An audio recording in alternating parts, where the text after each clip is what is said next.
A ideia é que vocês tenham um clique a partir de alguma coisa que nós falamos aqui e que vocês possam desenvolver e aprimorar na casa de vocês. Lembrando sempre que tudo que nós estamos falando aqui está contextualizado lá na BNCC e no currículo Referência de Minas Gerais, nos eixos Interações e Brincadeiras, a partir dos princípios éticos, estéticos e políticos, nos 6 direitos de aprendizagem e nos 5 campos de experiência. E também lembrando sempre que toda criança que é estimulada a brincar, a imaginar, a pensar sobre hipóteses, crianças que são estimuladas a dialogar, todas essas opções que se passa para a criança faz com que a criança desenvolva com mais facilidade. E muitas vezes também muito estímulo estraga. Então nós sempre falamos que é bom equilibrar. Lembrando sempre que o estimular é bom, mas às vezes é bom deixar a criança pequena lá, quietinha no seu canto, sozinha, brincando com as suas coisas, criando suas hipóteses, porque isso também é muito produtivo. E quando puder, mergulhar no mundo da criança. É por isso que eu estou sempre aqui sentada no meio desses tantos de brinquedos e hoje principalmente aqui para falar um pouco sobre a proporcionalidade. Olha só que fantástico, essa casinha aqui tá bem grandona e eu tô aqui um pouco menor em relação a ela. Para lembrar o quanto que para a criança, se para mim ela tá grande, imagina para a criança. Ela acha que isso aqui é gigante. Basta conversar com você mesmo, trocar umas ideias com quem é da mesma idade e lembrar das casas da avó, a casa dos avós, as casas dos tios e voltar agora na fase adulta e a gente vai ter sempre aquela percepção, nossa, eu pensei que era maior do que era, porque é assim, para as crianças, tudo tem uma proporção muito maior do que é. Então esse cenário aqui é justamente para lembrar isso, que tudo para a criança de bom fica gigante e também tudo que a entristece tem uma tendência de ser gigante. E principalmente as crianças pequenas de 4 e 5 anos, porque elas já conseguem desenvolver a empatia, elas já conseguem ter percepção com relação aos sentimentos. Então ela já consegue identificar a carinha nossa de adulto para ela, se tá de falta de paciência, se tá de insatisfação, se tá feliz de estar ali ao lado dela, e ela vai assimilando esses comportamentos e copiando. É por isso que é muito importante pensarmos nessa acolhida das crianças, quando estarmos ao lado delas, tentarmos estar por inteiro, para ela perceber essa afetividade e ao mesmo tempo também aprender. E essa nossa observação com relação a ela é muito importante, porque às vezes nós temos filhos diferentes, um é mais falante, o outro é mais caladinho, mas às vezes está caladinho por quê? O que levou a ficar mais caladinho? Então essa expressão corporal, ela fala muito. Por causa desta proporcionalidade do sentimento que sempre é maior, às vezes a criança ela sofre e ela chora muito, e ela fala muito, e ela reclama muito, mas às vezes as crianças não conseguem expressar isso que estão sentindo. Então às vezes você faz uma pergunta para ela e ela sempre faz assim. Não é descaso, é porque ela ainda está tentando entender como é que são as expressões, como é que o corpo fala, como é que é essa reação do sentimento com o pensamento, com a vibração e como o corpo vai reagir. Então nós precisamos ficar atentos aos comportamentos delas e principalmente às mudanças de comportamento. Nesta fase de 4 e 5 anos, aumenta muito aquela pressão que nós adultos fazemos com relação às crianças, que é aquela necessidade de meu filho agora precisa ser preparado para a alfabetização, meu filho precisa aprender a conhecer as letras e os números, ele precisa já formar as palavrinhas. E nesta aula de hoje nós vamos relembrar 2 questões muito importantes que nós já falamos nas outras aulas, mas compensa muito recordar. A primeira é que nós não aprendemos pela escrita, nós aprendemos pela leitura. Então é muito mais importante contar histórias, encenar histórias, dramatizar histórias, do que ficar preocupado demais com a escrita. E a outra coisa muito importante é que o nosso cérebro aprende quando ele se emociona. Então contar histórias contar casos vale muito mais do que qualquer outra forçação de escrita. Mas como toda moeda tem dois lados, nós estamos sempre de um lado defendendo que não podemos atropelar os processos, nós não podemos impedir a criança que viva a infância, com todo o seu colorido, com todos os seus brinquedos, com todas as seus movimentos. Isso é não queimar etapa. Nós precisamos fazer com que a criança viva a infância com toda a intensidade. Mas, por outro lado, nós também podemos apresentar o mundo da escrita para as crianças, porque nós não podemos negar esse direito da escrita e da leitura para elas. Então, é possível, sim, que o contato da criança nas brincadeiras seja um contato a partir desta idade, 4, 5 anos, ou a depender do interesse dela, que seja então já estimulado. E lembrando sempre que esse estímulo numa relação que possa promover a emoção. Porque quando o cérebro emociona, ele aprende. Isso é fato. Então nós precisamos propor essas questões de letra e número, mas de uma forma mais tranquila, com menos pressão. Às vezes nós encontramos familiares que falam assim: eu estou muito preocupado porque o meu filho de 5 anos não sabe separar ainda vogal de consoante. Olha, esta questão ela é complexa demais, porque se de um lado fica a BNCC tentando garantir a infância das crianças, do outro fica uma pressão muito grande para que essas crianças sejam alfabetizadas logo. Só que todos os estudos demonstram que quando nós estimulamos o brincar através dessa exploração de materiais, a alfabetização ela vem mais rápido. Quando nós privamos a criança de brincadeiras e de contato com as coisas e com as possibilidades, a criança vai ter dificuldade, sim, de aprender a ler e a escrever. Então, nós podemos em casa, muitas famílias já fazem isso desde pequenininho, ou às vezes fazem quando é bebê e depois quando é maior tira. Mas o nome da criança, dar o valor ao nome da criança, colocar o nome da criança na cama dela ou na porta do quarto dela é realmente importante. Algumas famílias fazem até igual a escola nós fazemos também. Coloca o nome da cama em cama, coloca o nome de janela, janela. Vão nominando as coisas, além de falar, vão colocando também os nomes das coisas, sem uma pressão exagerada, uma coisa exagerada, mas a depender do interesse das crianças. Mas várias coisas que nós temos dentro da nossa casa e no quarto dos nossos filhos, por exemplo, podem fazer sentido. Por exemplo, o tapetinho da entrada do quarto. Olha só, cheio de letras e forma o quê? Bem-vindo.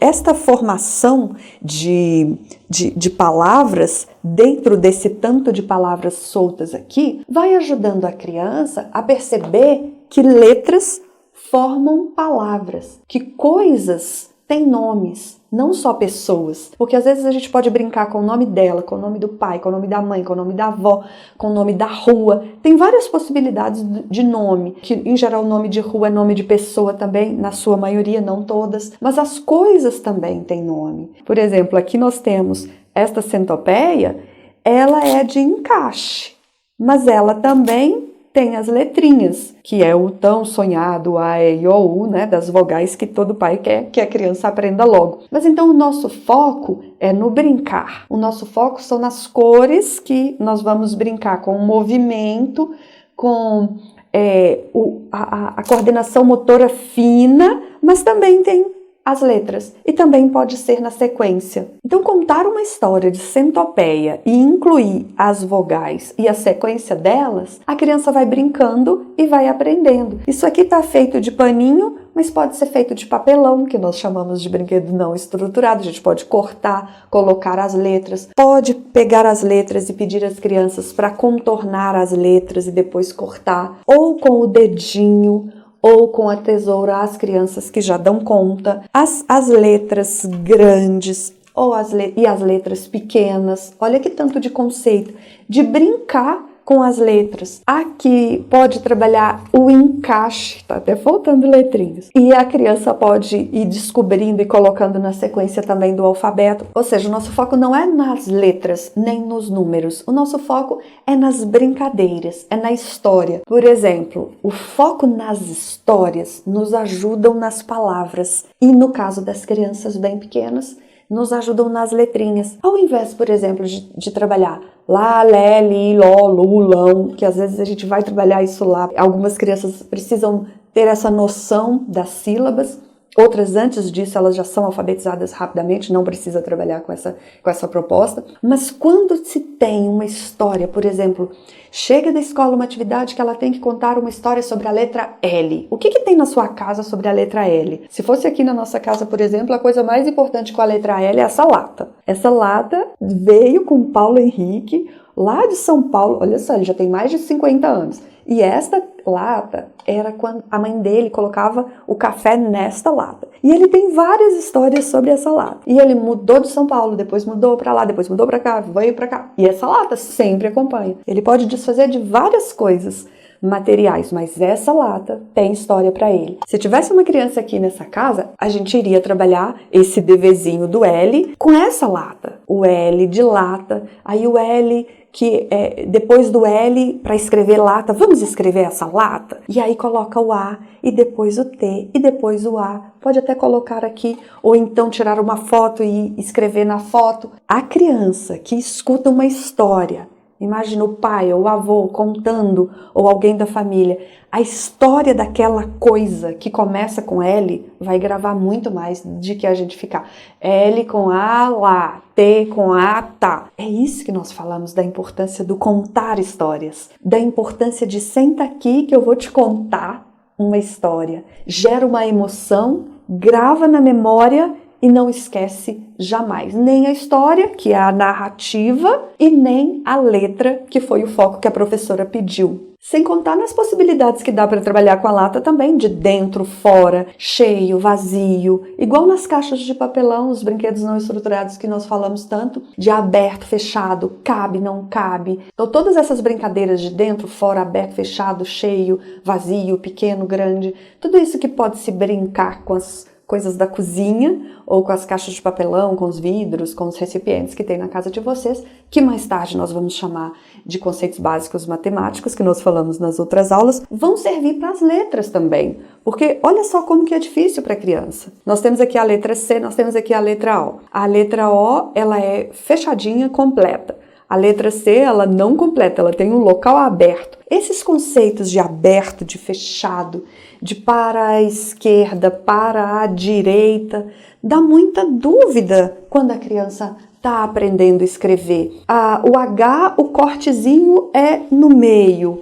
O F é em cima e no meio e não tem embaixo. O E é em cima, no meio e embaixo. Então, a criança brincando com letras, manuseando, né, que a gente chama de lúdico, pegando, concreto, lúdico de brincar, concreto de pegar. Quando ela tá brincando, tá fazendo massinha, tá pegando a letra e contornando e cortando, todo esse trabalho manual vai ajudar, lembra do ato motor? Que vai levar a esta aprendizagem que a criança vai desenvolver na escrita da letra. Então nós precisamos estimular a criança a esta autoconfiança, dela saber qual letrinha que ela pega, qual recorte que ela vai fazer e como que nós vamos conseguindo isso, já ajudando ela a ter autoconfiança, por exemplo, em abotoar a própria roupa, amarrar o próprio cadarço do tênis, começar a saber comer sozinha, a levar a escovação, a mãozinha, o que ela vai fazer, que hora que é o quê, para qual lado primeiro. Então, esta autoconfiança que a criança vai adquirindo no dia a dia, vai ajudando na hora que ela estiver aprendendo as letras. E assim nós vamos estimulando ela a ter autonomia, ela ter também esta autoconfiança não só em saber as coisas, mas ela saber se posicionar. Então, quando a criança vai conversar com você e você não faz nenhuma pergunta para ela, só ela pergunta e você responde. Tem algumas pessoas até que nem respondem as crianças, deixam ela falando sozinha. Não é legal, a gente precisa fazer essa troca Pergunta, a gente responde. Ou então também a gente faz o contrário. Mas por quê? Para estimular ela a argumentar. Porque a criança precisa também aprender a argumentar. E ela aprende a argumentar quando ela vai se enxergando no mundo. Então, 4 e 5 anos é muito importante ela se observar no espelho, ela conversar sobre as diferenças e as características do irmãozinho, ou da irmãzinha, ou do priminho, ou do adulto, conversar sobre essas diferenças, vocês mostrarem para elas que precisa respeitar essas diferenças, trabalhar com as crianças. Eu falo trabalhar, mas é brincar, né? Brincar com as crianças, as brincadeiras antigas, aquelas brincadeiras que nós fazíamos antigamente, que às vezes hoje são brincadeiras totalmente diferentes, ou tudo no computador, ou tudo comprado que já vem pronto, né? E a criança precisa só ficar vendo o carrinho sair sozinho, ou a boneca andar e falar. Não, brincadeiras antigas que estimulem o movimento do corpo, que estimule a dança, que estimule o ritmo. Olha só, o ritmo da música e da poesia ajuda mais a criança a aprender a ler do que ficar escrevendo a letra 10 vezes para ela aprender a ser alfabetizada. Então, dançar, cantar, gravar a voz da criança. Hoje é fácil gravar no celular, né? Grava a voz da criança contando uma história e mostra para ela. Grava a criança contando uma história e perceba se ela teve princípio, meio e fim. Não fala nada com ela, mas grava e mostra ela. E depois pede ela para gravar de novo. Você vai ver que ela vai gravar de novo, diferente da primeira vez, mas já consertando até inconscientemente aquilo que ela supostamente errou. Que de repente ela percebe, nossa, esqueci dessa parte. Ela mesma vai contar. Então gravar a voz da criança e mostrar para ela vai ajudar demais. Trabalhar com colagens, fazer lá na parede recorte de fotografias que ela gosta, fotografias da própria casa, até para trabalhar essa questão de noção temporal de antigamente e atualmente, no Natal passado, ou também buscar nas revistas o que quer fazer no Natal que vem, né, no próximo Natal, essa noção de hoje, de amanhã e de ontem, as figuras, as imagens, as fotografias ajudam muito. Usar também todo o material de encaixe que puder, para a criança ir organizando as possibilidades com os dedinhos dela. Tudo que nós estamos falando que é pegar, colagem, cortar, identificar, recortar, pinçar, tudo isso ajuda nas letras depois, porque é a coordenação motora fina. Analisando as provinhas de alfabetização, os erros mais encontrados são quando pede para a criança, por exemplo, num desenho desse, vamos imaginar isso aqui um desenho, e aí pergunta para a criança, quantos quadrados vocês estão vendo? As crianças apresentam muita dificuldade. Agora, aquelas crianças que têm o hábito de brincar com estes encaixes aqui, ela tem mais facilidade, porque ela vai ver esse quadrado, mas ela também vai visualizar os quadrados que tem aqui dentro. E ela vai visualizar também que aqui é um quadrado também. Então, é muito importante que a criança brinque com peças de encaixe e às vezes até madeira dentro de casa. Olha só, isso aqui é semelhante a um quadrado e vamos ver se equilibra. E a gente antigamente nós fazíamos muito isso e hoje há uma indicação muito forte, inclusive na BNCC, de levar as crianças para brincar no quintal, quando caía aquele abacate ou a manga e a gente colocava os pezinhos e fazia o olhinho e a boquinha. Esse tipo de contato da criança com a natureza e com a formação de brinquedos facilita a aprendizagem da criança. Então, dar brinquedo sempre pronto não é o ideal. É o ideal que ela vá encaixar, brincar de quebra-cabeça, brincar de pedrinha, brincar de equilíbrio. Tudo isso lá no contato com a natureza, fazendo plantação de horta, ou de flores, ou de árvore, toda essa observação completando, sabe com o quê? Nós falamos com vocês em outras aulas sobre a importância da dobradura antes da escrita. A outra ação importantíssima que leva também à escrita é o desenhar. Então você imagina, a criança está brincando lá fora, quando ela volta você pede ela para desenhar. A neurocientista Elvira Lima, ela tem um estudo brilhante que ela diz que se uma criança desenha 15 minutos por dia, ela vai ter facilidade de escrever letras muito mais do que a criança que não desenha. Porque já é comprovado que 21 áreas do nosso cérebro é preciso ser acionada para que nós possamos escrever todas as letras, a conexão das letras para a escrita. E a maioria dessas áreas, elas são estimuladas primeiro pelo desenho. Então, nós precisamos ajudar as nossas crianças a gostarem de desenhar. Foi lá brincar? Volta e desenha. Vai para a rua? Diz para ela, observa o trajeto e chega em casa e desenha. Desenha a sua casa. Desenha aquilo que você mais gosta de fazer. Desenha aquilo que você vai fazer. Se olha no espelho e desenha. Desenha a sua família. E outra coisa, gente, não tem desenho feio. Não tem desenho errado. Tem até um caso que eu gosto muito de contar de uma mãe que mandou um áudio pra gente maravilhoso. Porque ela disse que lembrou dessa nossa conversa e a filha dela desenhou ela desse tamanho. E aí ela já ficou brava e já foi reclamar com a filha. E aí ela lembrou de perguntar. Então ela falou, o que você desenhou aí, minha filha? E aí ela disse, você cozinhando. Aí ela, ai meu Deus, era o que eu pensei. Ela me fez gigante. Então ela perguntou de novo para a filha dela, por que você me desenhou maior do que o fogão? E a filha respondeu, porque quando você está cozinhando, seu amor é muito maior do que o seu fogão. E aí ela ficou toda emocionada e me gravou um áudio para nos contar, porque às vezes a gente perde esses pequenos detalhes da vida da criança porque a gente não pergunta ou porque a gente não coloca ela para expressar. E a melhor forma de expressar de uma criança, primeiro é através do corpo, segundo é através do desenho. E o desenho para várias coisas. Você vai fazer uma receita, você pede ela para desenhar a sequência da receita que vocês estão fazendo. Você tem um problema, uma situação a resolver em casa, pede ela para desenhar como que ela resolveria aquela situação. Porque no desenho, ela também consegue aprender sequência numérica. Então vai fazer um bolo, por exemplo, número 1. O que vai fazer primeiro? Desenha. 2. O que vai fazer depois? 3. O que vai fazer depois? Isso é lindo para ela aprender os números e a correspondência do desenho. Depois você pode até fazer a terceira coluna. Ela escreveu o número, ou então quantidades, né? Coloca 1, como se fosse romano, 2, no 3, e ela vai desenhando, e depois você pode vir na frente e escrever. Nós chamamos isso na BNCC de escriba. Então, a criança faz a escrita espontânea, do jeito que ela sabe, e tá certo, é um processo de desenvolvimento, que lá na escola a gente vai chamar de psicogênese da escrita, mas em casa vocês podem fazer essa correspondência, né? Ela vai desenhar ou escrever, escrita espontânea, e vocês vão ser o escriba. Lá na escola também a gente é escriba. A criança desenha e a gente pergunta, o que você escreveu? E a gente escreve para ela. É como chama-se lá na BNCC, essa escrita espontânea e a escriba, que tanto o pai, a mãe, a família pode ser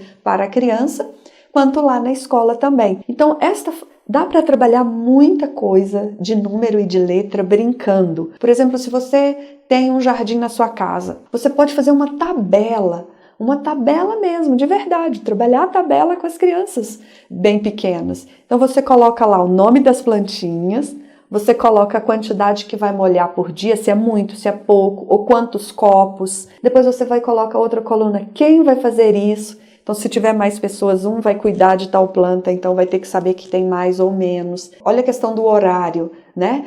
Relógio. Tem planta que vai molhar de manhã e de noite, tem planta que é só de noite. Lá na questão da periodicidade, que não precisa trabalhar a palavra periodicidade, mas por dia, por exemplo. Então, tem planta que não pode molhar todo dia, tem planta que tem que molhar todo dia. Então, dá para trabalhar letras e números sem forçar a criança, mas através das brincadeiras. Enfim, é muita brincadeira que dá para fazer com criança de 4 e 5 anos, porque você pode até fazer ditado com ela. Você fala a palavra e ela, ou a coisa, ou a pessoa, e ela desenha. Depois você vai lá e escreve. Ou então o contrário, ela dita para você escrever para depois ela desenhar. Nossa, tem muitas possibilidades. Ou de teatro, faz o teatro, depois ela desenha o teatro. Ou ela faz a escrita do teatro, escrita espontânea. Ou ler livros para elas, ou contar a história para ela ilustrar essa história que você acabou de contar. A ideia é que você surpreenda a sua criança todos os dias. Surpreender a criança, por exemplo, é se transformar, por exemplo, num contador de histórias. Se nós estamos falando que a criança aprende mais pela escuta do que pela escrita, imagina você arrumar esse chale que é da minha mãe, ela que me deu. Imagina você chegar em casa e fazer o possível para pelo menos uma vez na semana ou todos os dias da semana virar uma contadora de história. E aí você diz, então, vou te contar uma história. Surpreenda o filho. E quando ele ouve a história e ele presta atenção e dorme, a memória dele vai ser feita com afetividade e aprendizagem. Amanhã ele vai saber, com certeza, desenhar essa história e vai ter muito mais imaginações até para incrementar nessa história. A ideia, meus amigos, é fazer o máximo que vocês puderem de surpresa para as crianças de vocês, para elas terem o que pensar e o que criar. Tem uma amiga que contou uma vez que chegava sempre cansada, eu adorei. E ela dizia assim, eu chegava tão cansada que eu chamava meus filhos para brincar de mesa. Eu era a mesa, eu deitava, e aí os meus filhos então chegavam e colocavam as coisas em cima de mim como se fosse num restaurante ou fazendo um bolo, e eu ficava quietinha. E quando eles me chamavam nas primeiras vezes, mãe, eu falava, você já viu mesa conversar? E aí então as crianças ficavam horas e ela descansando. E sempre quando nós contamos isso para os pais, teve um pai que disse assim, eu brincava com meus filhos que eu era estrada. Os meus menores, eles ficavam brincando comigo dessa forma e agora eu vou fazer isso com meus netos de novo que eu tinha esquecido. Então nós precisamos surpreender as nossas crianças, brincar com o máximo que nós pudermos brincar e na dúvida, quando a gente não tiver tempo, pede para desenhar alguma coisa, porque aí vocês vão descansar um pouquinho e elas vão aprender bastante. Bom, é isso. Nosso foco de hoje eram essas duas questões muito interessantes. Antes de pensar na escrita, contem muita história e peça a criança para desenhar muito as suas brincadeiras e observações que fez durante o dia, não só agora nesse período que estão em casa, mas sempre, porque aí elas vão desenvolver sempre, com certeza. Um grande beijo para vocês. Contem bastante histórias. Beijo, tchau, tchau. Compartilhe esse vídeo com as pessoas que vocês acham que ele vai poder ser útil, tá bom? Beijo!